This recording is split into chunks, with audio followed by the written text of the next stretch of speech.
अब यहाँ पैसेज आपके सामने में ये रहा, एक बार पैसेज आपके एग्जाम में पूछ लिया गया है, तो ये पैसेज आपके लिए बहुत ज़्यादा इंपॉर्टेंट है। अब पैसेज करने से पहले मैं एक बार क्वेश्चन दिखा देता हूँ, उसके बाद मैं पैसेज पर लाता हूँ, ठीक है।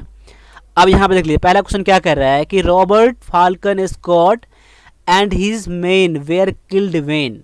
देखिए यहाँ पर क्या है, रॉबर्ट फाल्कन स्कॉट है, उसका जो और भी जो साथी जो थे वो कब मारे गए थे, कब मारे गए थे, ये आपको करना है, आपको ध्यान रखना है।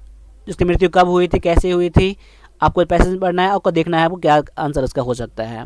आगे दिया गया है just before his death Scott, Scott क्या था, यहाँ पर चर्चा यहाँ पर है पैसेज में, अपने मरने से पहले वो क्या कर रहे थे, ये आपको ढूंढना है पैसेज में। पैसेज जब पढ़ेंगे एक स्टोरी की तरह है, तो इसमें आपको पूरा ध्यान रखना होगा, तभी इसका आंसर कर सकते हैं।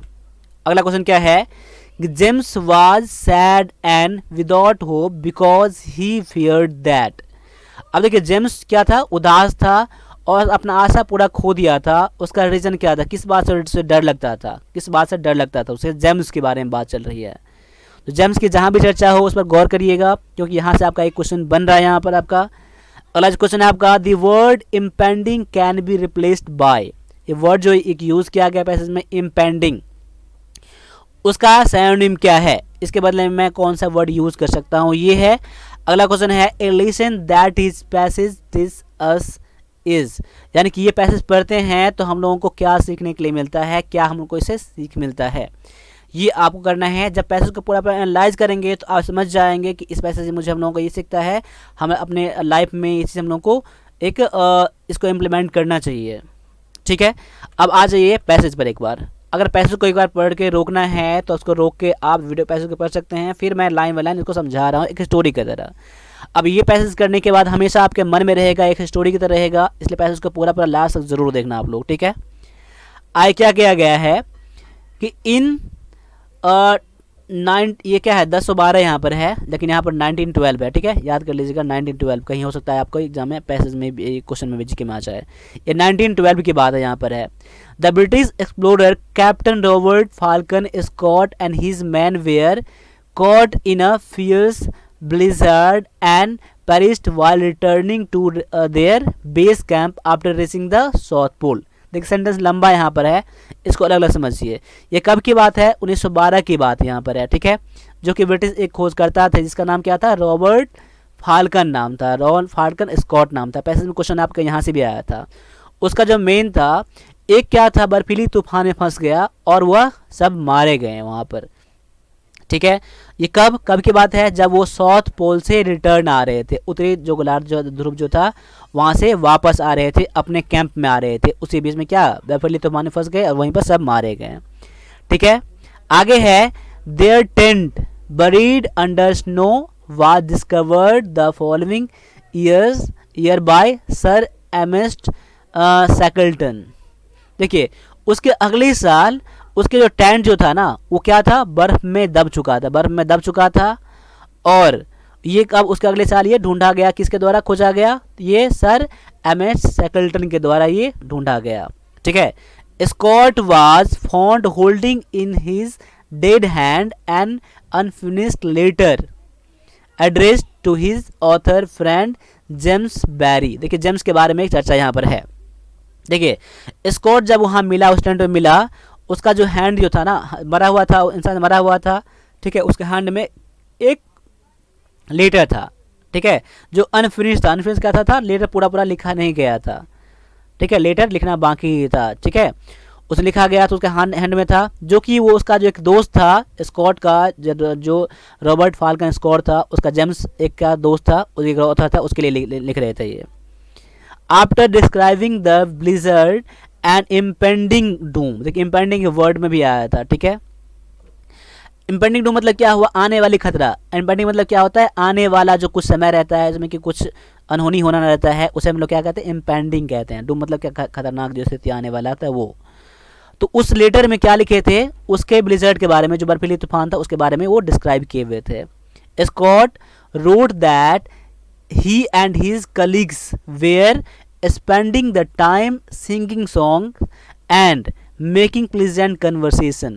यानी कि जब ये तूफान आया था तो हम लोग क्या कर रहे थे, गाना गा रहे थे और बहुत इंजॉय कर रहे थे, आपस में बात कर रहे थे हम लोग, ठीक है। Below this line he had written in bold letter one word courage, और जो लिख रहे थे उसके नीचे में बड़े से लेटर में लिखा गया, बोल्ड लेटर में क्या लिखा था, उसने करेज लिख दिया था। करेज यानी कि साहस। अब सोच सकते हैं जब वो उसे पता था कि हम लोग मरने वाले हैं, तब भी उसने क्या वहाँ पर गाना गाया और आपस में बात कर रहे थे, खुशी खुशी बात कर रहे थे, और ये लेटर लिख रहे थे, और लास्ट में क्या लिखा था, करेज। ये क्या होता है, साहस होता है। जब उन्हें किसी को पता रहता है कि आगे हमारा मौत है, लेकिन तभी वो क्या खुशी मनाते हैं, अपना नाचते हैं, घूमते हैं, ठीक है। यानी कि बुरा परिस्थिति में भी हम लोग क्या करते हैं, उस टाइम हम लोग अपने आप को संभाल पाते हैं। ये किसके कारण से, करेज यानी अपने साहस के कारण से। When he return to England, Shackleton handed over the letter to sir James Barrie, और ये लेटर उसके लिए लिखा गया था। उसने जो Shackleton जो था, जो खोज किया था उस स्टैंड को, उसने लेटर उसको दे दिया, जिसका लेटर था, राइटर जो था उसको दे दिया। Who read it and kept in a box, उसने उस लेटर को पढ़ा, उस बॉक्स में रख दिया। किसने, जेम्स बैरी ने उस लेटर को रख दिया। A few years later sir James developed some defect in his right hand because of which he could not hold a pen। कुछ सालों बाद क्या हुआ, सर जेम्स क्या हुआ, कुछ प्रॉब्लम हुआ और अपने दाएं हाथ से वह लिखना बंद हो गया उनका किसी कारण से, ठीक है, उसको पेन तक पकड़ नहीं पाते थे। The author disappeared of ever being able to write again। अब क्या था, अब वो इस चिंता में थे कि अब मैं कभी भी मैं लिख नहीं पाऊंगा, इस चिंता में थे। क्वेश्चन आपका एक यहाँ से भी आया था, ठीक है। उसके किस बात का डर था, उसका ये डर था कि मैं कभी लिख नहीं पाऊंगा। One day in a despondent mood he took out Scott's letter and read it again. एकदम उदासी मन से, तकलीफ मन से उस लेटर को निकाला, दोबारा पढ़ा उस लेटर को, ठीक है। It lifted his spirit and set him thinking. उसने क्या किया, एक मन में क्या होता है, एक बहुत ज़्यादा मतलब एक जोश जुनून जग जाता है ना, उसके मन में आया और सोचने लगा ये लेटर पढ़कर। If Scott and his men could remain cheerful in the face of certain death, could be too not learn to face adversity bravery। मतलब कि अगर वो स्कॉट जो था, उसके जो साथी थे, इतने जब उसको पता था कि हम लोग मरने वाले हैं, तभी उसने क्या बहुत खुशी था, जब बुरा परिस्थिति में भी अपने आप को संभाले रखा था। तो क्यों नहीं ऐसा हम कर सकते हैं, ऐसा तो मैं भी कर सकता हूँ ना, उसने ऐसा सोचा। उसने क्या किया, he picked up his pen and began practising writing with his left hand. उसका राइट हैंड तो खराब हो चुका था, उसने अब क्या किया, कोशिश किया, उसने अपने बाएं हाथ से लिखना स्टार्ट किया, कोशिश करना स्टार्ट किया। क्या हुआ, in a few weeks he could write perfectly well with it. अब क्या कर दिया, कुछ हफ्तों के बाद वो बाएं हाथ से लिखना भी सीख गया। यानी उसका एक क्या था, करेज था। अगर उसे ये पता नहीं रहता, अपने दोस्त के बारे में कुछ पता नहीं रहता है कि साहस से क्या कुछ भी हो सकता है, उसने भी साहस किया और उसने कोशिश किया लिखने का, अपने बाएं हाथ से लिखना स्टार्ट कर दिया और बढ़िया से कुछ हफ्तों बाद लिखने लगे। तो कोशिश करने से हर चीज़ यहाँ पर हो जाता है, ठीक है। अब ये था पैसेज आपके सामने में। अब क्वेश्चन पर आते हैं, देख लीजिएगा क्या है। Robert Falcon has Scott his man and his man killed, कब मारे गए। अब इसका आंसर देख लीजिएगा, जब they were returning from the South Pole, जब वो साउथ पोल से वापस आ रहे थे। ये आपको पहले लाइन में दिया गया है, इसे देख लीजिए। कब मारे, आफ्टर रीचिंग द, यानी उससे वापस अपने बेस कैंप में रिटर्निंग हो रहे थे तब। ऑप्शन नंबर सी इसका क्या हो जाएगा, इसका आंसर हो जाएगा, देख लीजिएगा आप लोग, ठीक है। आगे आ जाओ, अगला दिया गया है, जस्ट बिफोर हिज डेथ, मरने से पहले स्कॉट ने क्या कर रहे थे। उसका अनफिनिश्ड लेटर था ना, उसके हैंड में लेटर था, यानी वो क्या कर रहे थे, तो वाज राइटिंग द, नहीं was writing a letter, letter लिख रहे थे वो, तभी तो उसका जब फिनिश तो उसका हुआ नहीं था, इसलिए ऑप्शन नंबर बी क्या हो जाएगा, आपका आंसर हो जाएगा यहाँ पर, ठीक है।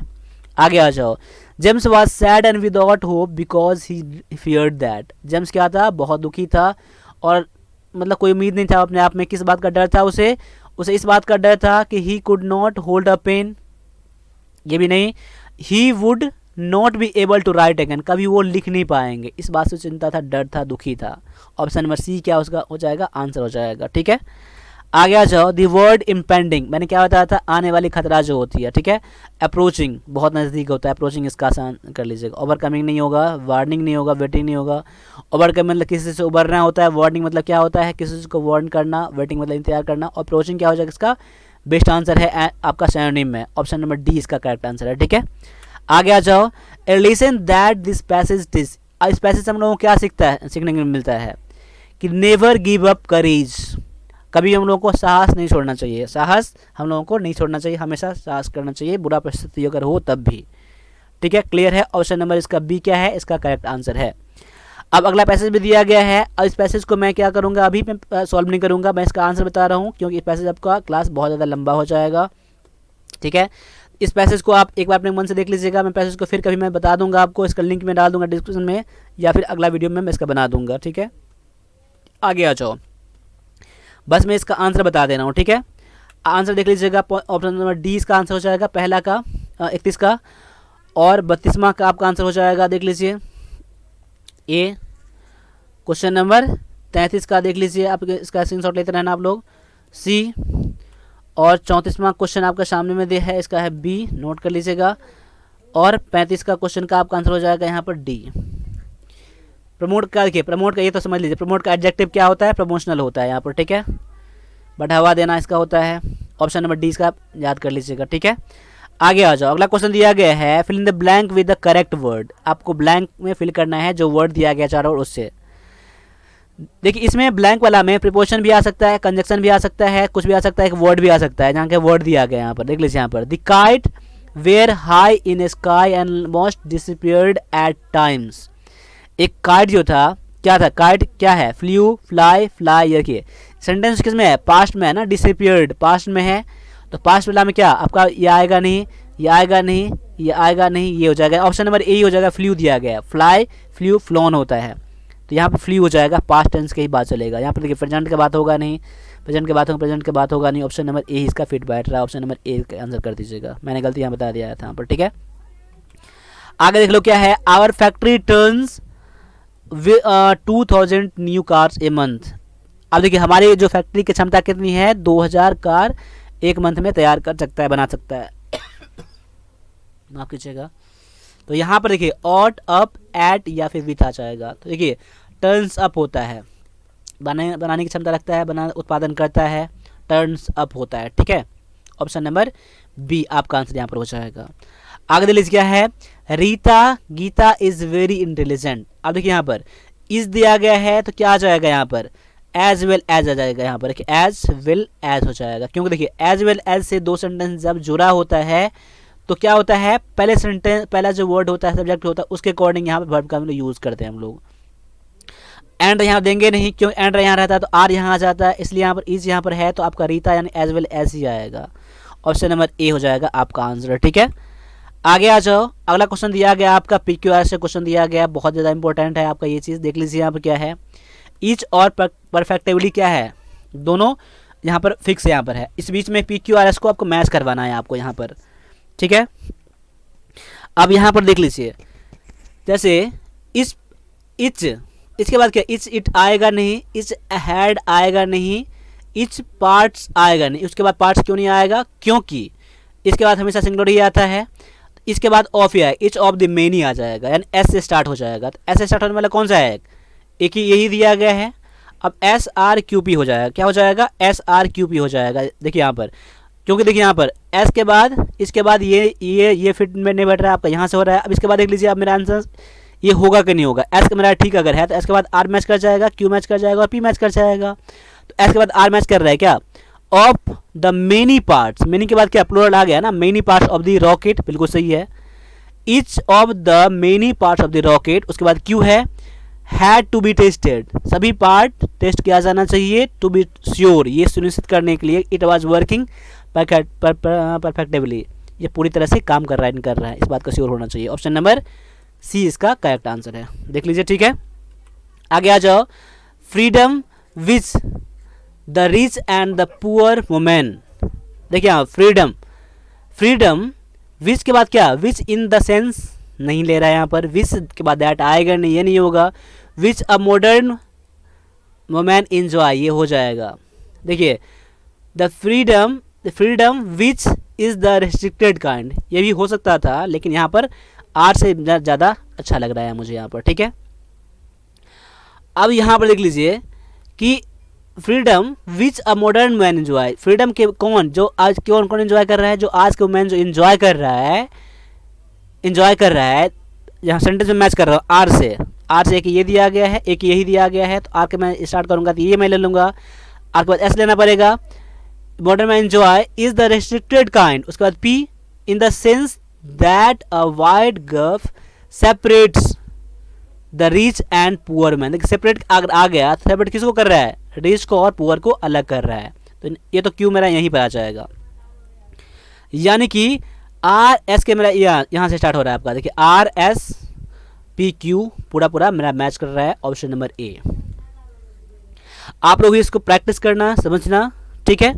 आगे आ जाओ, क्या दिया गया है, ए स्टडी फ्यूचर सक्सेस। यहाँ भी सेंटेंस देख लीजिए, यहाँ भी एक दिया गया तो सेंटेंस फिक्स यहाँ पर है, क्या आ जाएगा, स्टडी सक्सेस इंक्रीज। देखिए स्टडी के बाद सक्सेस आएगा नहीं यहाँ पर, लेगा नहीं यहाँ पर, क्योंकि इसके बाद कोई ना कोई वर्ड मुझे लेना पड़ेगा, कुछ और वर्ड मुझे लेना पड़ेगा तभी आएगा, तो पी वाला मैच करेगा नहीं, तो पी वाला सेंटेंस ये कट जाएगा आपका। स्टडी कंक्लूड्स दैट, ये स्टडी कंक्लूड ये बताता है, कंक्लूड पूरा बड़ा मैच कर रहा है। स्टडी के बाद एंड आएगा नहीं, कमेंट आएगा नहीं, सबसे बेस्ट मुझे लग रहा है कि क्यू से, क्यू वाला दिया गया, बस एक ही दिया गया यहाँ पर। अब क्यू वाला एक ही दिया गया तो क्यू के बाद पी एस आर में मैच करना चाहिए मेरा। देखिए a study concludes that success increase, ऐसा है, increase commitment of the future task, यानी सक्सेस क्या इंक्रीज करता है, फ्यूचर का टास्क हमारा जो है ये कमिटमेंट ये पूरा करता है, ये बढ़ाता है इसको। उसके बाद क्या दिया गया है, आ दिया गया है and chances for future success, किस चीज़ का आंसर आ सकता है जो फ्यूचर में हम लोग सक्सेस कर जाएंगे। आर के बाद मेरा ये सेंटेंस मैच कर रहा है मेरा, यानी कि मेरा क्यू जो है ऑप्शन में बी जो है मेरा आंसर बिल्कुल 100% करेक्ट है यहाँ पर है, ठीक है। आगे आ जाओ, आगे दिया गया है आर्टिकल को चुनना यहाँ पर। The box is made of would, क्या आ जाएगा, मेड ऑफ, यहाँ पर देखिए बहुत जगह द मिल जाएगा लेकिन द नहीं करेंगे, made of no article, made of wood directly कर लीजिएगा। The box is made of wood, यहाँ पर नो आर्टिकल आपका आंसर आ जाएगा। बहुत जगह आपको द देखने के लिए मिल जाएगा, द वुड आ जाएगा, लेकिन वुड मत करिएगा, द नहीं करिएगा, आपका ए कर डी कर दीजिएगा, ठीक है। चलो आगे आ जाओ, I hope to reach Chennai in an hour, क्या जाएगा, मैं उम्मीद करता हूँ कितना देर में, 1 घंटे में। एन यहाँ पर लगता है, एन आर होता है, देखिए एच ओ यू आर है, आपका एच क्या है, आपका एक कॉन्सोनेंट यहाँ पर, लेकिन साउंड कैसा आता है यहाँ पर, साइलेंट यहाँ पर है, वॉवल साउंड यहाँ पर आता है, इसलिए यहाँ पर एन का यूज होता है यहाँ पर आर से पहले। आगे आ जाओ, there is blackboard in the classroom, there is a blackboard, क्या there is a blackboard, option number A हो जाएगा आपका यहाँ पर करेक्ट आंसर। यहाँ पार्टिकुलर बोर्ड की बात चल रही है, यहाँ पर एक बोर्ड की बात चल रही है, कॉमन एक बोर्ड की बात चल रही है यहाँ पर, ठीक है। चलो अगला आ जाओ, अगला क्वेश्चन दिया गया है, find the error part of the sentence, sentence में कौन से पार्ट में एरर है, वही आप पार्ट आपका आंसर हो जाएगा। देख लीजिए क्या पर यहाँ पर है, the green paint on the wall, the green paint on the wall provides a suitable contrast with the yellow doors. यहाँ पर कोई भी एरर नहीं मिलेगा, आपका आंसर ऑप्शन नंबर डी कर दीजिएगा, क्योंकि यहाँ पर प्रोवाइड्स दिया गया है। यहाँ पर देख लीजिए, यहाँ पर सेंटेंस यहाँ पर है स्टार्ट, बिल्कुल ठीक है, यहाँ पर कोई एरर नहीं है इसमें, ऑप्शन नंबर डी क्या है आपका यहाँ पर आंसर, ठीक है। आगे आ जाओ, क्या है, द एब, इसमें भी आपको पता करना error, the ebb and flow of the tides are no understood, no. अब देखिए ज्वार भाटा जो होता है ना, वो ना देखिए ज्वार भाटा एंड से जुड़ा हुआ है, लेकिन सेंटेंस क्या है, जैसे ब्रेड एंड बटर होता है ना, वैसे एब एंड दिया, ज्वार और भाटा सिंगुलर माना गया है, यहाँ पर अलग नहीं यहाँ पर है, यहाँ टाइट से मत कर दीजिएगा, यहाँ पर सेंटेंस आपका यहाँ है सब्जेक्ट आपका एब एंड फ्लो, ज्वार एंड भाटा, इसलिए यहाँ पर आर नहीं आएगा, यहाँ पर क्या आ जाएगा, इज आ जाएगा, पार्ट नंबर बी क्या हो जाएगा आपका आंसर, क्योंकि पार्ट नंबर बी में आपका एरर है। आगे दिया गया है, find the error part of the sentence, he ate nothing since yesterday, no error, he ate nothing, उसने क्या कल से कुछ नहीं खाया। अब यहाँ पर क्या, ही एट सिंस यूज़ कर दिया गया ना, सिंस क्या V2 में, यानी कि पास्ट इंडिपेंडेंट नहीं होता यहाँ पर, यहाँ पर क्या हो जाएगा, आप देखिए यहाँ पर सिंस यहाँ यूज़ कर दिया गया, गौर कर लीजिए, यहाँ पर जब सिंस का यूज़ कर दिया गया है तो यहाँ पर आपका एट का यूज़ नहीं करोगे, ठीक है। तो यहाँ पर क्या हो जाएगा, आप गौर से देख लीजिए, यहाँ पर यहाँ जो हो जाएगा यहाँ पर ये कि यहाँ पर हैज़ हो जाएगा, यहाँ पर ही के दिया गया हैज़ ईटेन, ये हो जाएगा, ही हैज़ ईटेन हो जाएगा, एट नहीं आएगा, तो फिर सेंस ठीक हो जाएगा, बिल्कुल ठीक हो जाएगा, ठीक है। देखिए सिंस का यूज़ कब करते हैं, यहाँ प्रेजेंट में या पास्ट परफेक्ट में यूज़ करते हैं, प्रेजेंट या पास्ट परफेक्ट में यूज़ करते हैं, सिंस का यूज़ करते हैं, ठीक है। प्रेजेंट या पास्ट परफेक्ट में, परफेक्ट प्रेजेंट में यूज़ करते हैं हम लोग, ठीक है, इसलिए। आगे आ जाओ, आपको सिनोनिम पता करना है इसका एस्ट्रिंजेंट का। एस्ट्रिंजेंट का सिनोनिम क्या है कि 4 वर्ड यहाँ दिया गया है। तो क्या होता है एस्ट्रिंजेंट मतलब क्या होता है, कठोर सज़ा होता है, बहुत हार्ड, जो नियम के विरुद्ध होता है, जो कठोर से हम लोग कठोर सज़ा दिया गया है, एस्ट्रिंजेंट ये होता है। इसका सिनोनिम में हो जाएगा रिग्रेस हो जाएगा। रिग्रेस का मतलब भी वही होता है, ठीक है। तो ऑप्शन नंबर आपका सी आपका बिल्कुल सही है। अब देखिए श्रील मतलब क्या होता है, बहुत जोर की आवाज़ होती है, तेज़ आवाज़ होता है, जब हम लोग कान फाड़ देता है हम लोग ना, ऐसा हम लोग बोलते हैं ना, तो श्रील उसके कहते हैं हम लोग, ठीक है। और देखिए यहाँ पर स्ट्रेंथ दिया गया है, ये क्या होता है, असमान होता है, अलग अलग होता है, जो ना जो समान रहता है उसे असमान कहते हैं हम लोग, ठीक है। यहाँ पर ऑप्शन नंबर सी जो है इसका बेस्ट आंसर है, ठीक है। आगे आ जाओ, ये दिया गया है बेस्ट एक्सप्रेस यानी कि सिनोनिम पता करने के लिए कह रहा है अलर्ट का। अलर्ट में सावधान होता है, तो वॉचफुल क्या हो जाएगा, इसका आंसर हो जाएगा, ठीक है। आगे आ जाओ, अगला वर्ड है आपका रेटिसेंट। रेटिसेंट का एंटोनिम पता करना है, अपोजिट वर्ड पता करना है, देख लीजिए। अब देखिए रेटिसेंट मतलब होता है क्या, रेटिसेंट मतलब क्या होता है, जो बहुत कम बोलता है, जो बहुत कम बोलता है, किसी विषय पर बहुत कम बोलता है, इसे रेटिसेंट कहा जाता है। इसका एंटोनिम में क्या, बहुत बातूनी नहीं हो जाएगा, ऑप्शन नंबर सी हो जाएगा इसका करेक्ट आंसर, ठीक है। ऑप्शन नंबर सी इसका करेक्ट आंसर है। कम्युनिकेट बहुत बातूनी, बातूनी बहुत बात करने वाला ये होता है, बहुत बातूनी होता है। अब देखिए यहाँ कोटिस मतलब क्या होता है, शिष्ट होता है, विनम्र होता है। डेवलप मतलब क्या होता है, विकसित होता है। फॉरवर्ड मतलब जानते हैं आप लोग, ठीक है, आगे की ओर। ऑप्शन नंबर सी इसका करेक्ट आंसर था। तो 50 क्वेश्चन मैंने करवा दिया आपको यहाँ पर। 50 क्वेश्चन कैसा लगा आप मुझे कमेंट के बता दीजिएगा। और टेस्ट आपका पूरा 100% इस टेस्ट में हो जाएगा आपका, आप कितने पाने में हो, इसको जरूर आप समझना आप लोग, ठीक है। टेस्ट को जरूर लगाओ। साथ साथ आप इसके अलावा आप इंग्लिश की क्लास भी ज्वाइन कर सकते हो, जो कि आर्मी क्लर्क के लिए बना दिया गया है। इसका फीस जो है मात्र अभी 500 है। ज्वाइन करने के लिए आप OnePlus डिफेंस अकेडमी का मोबाइल एप्लीकेशन डाउनलोड करना, या फिर आप मुझे 9102195290 पर पेमेंट भी कर सकते हो। मैं आपको यहाँ से एक्टिवेट कर दूंगा आपके फ़ोन में। बस आपको OnePlus डिफेंस अकेडमी का मोबाइल एप्लीकेशन डाउनलोड करना है। पेमेंट करने के जैसा भी करना चाहो आप, गूगल पे, फ़ोन पे, पेटीएम सभी इस नंबर पे है। साथ इसके अलावा में मॉडल पेपर भी ले सकते हो, इंग्लिश का ई बुक ले सकते हो, कंप्यूटर का भी, जीके का भी आप ले सकते हो। इतना है आर्मी क्लर्क के लिए। बहुत ज़्यादा इंपॉर्टेंट आपका ई बुक है। और क्लासेस जो है बहुत स्पेशल क्लास है आपको आर्मी क्लर्क के लिए। इस क्लास को भी आप लोगों को ज्वाइन करना चाहिए। तो आज बस इतना ही रहने दीजिए, मिलते हैं अगले क्लास में। तब तक के लिए सभी से एक बार जय हिंद।